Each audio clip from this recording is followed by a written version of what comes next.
Can can, can zan uzanan, dan dan jindan ujinan,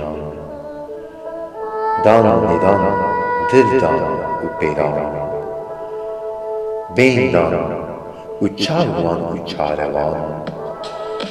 han han dibistan uperverdan, salludu uman upejiran, begelan benişte bijiyan u avan, kedan reydan lehberivan u avadan, cihan cihan beştan ger u palavan, Rüdû biber ücüvedan çarenan, her zi uzan uçan uçaneman.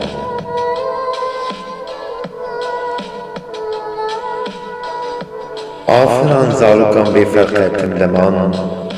li mahkuman befrqe hu uvan, dubaran hin an pırdeman be alaqan, jihela bebexte besturan ferzan talan. Ku ev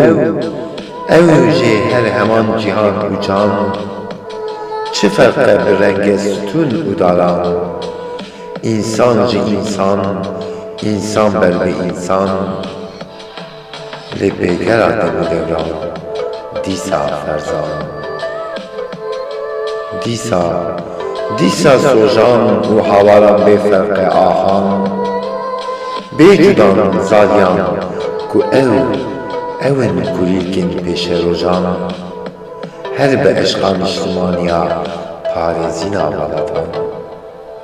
Berxwedan bi ji xwedan bo spartinan, ew nirxên çi avalan, çi malbatan, çi hevniştiman, sîper bin di nav heman cîhan,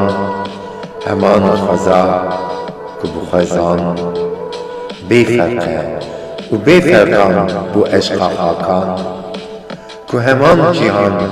derman, xwezan, san û însan, hele cîran, hele pêk ve palewaniya biran, ne hesiban ticarî, bêbextiyên ku bêviyan. Ne agir ne gir û giregir ne kimyan, ne şevat ne mebat ne jî husumetên ji wê de jî ên tewan, hele bombeyan, hele qirkirinan û şewatan, ne jî xwestin gezeban biperitin nav dilê dayan,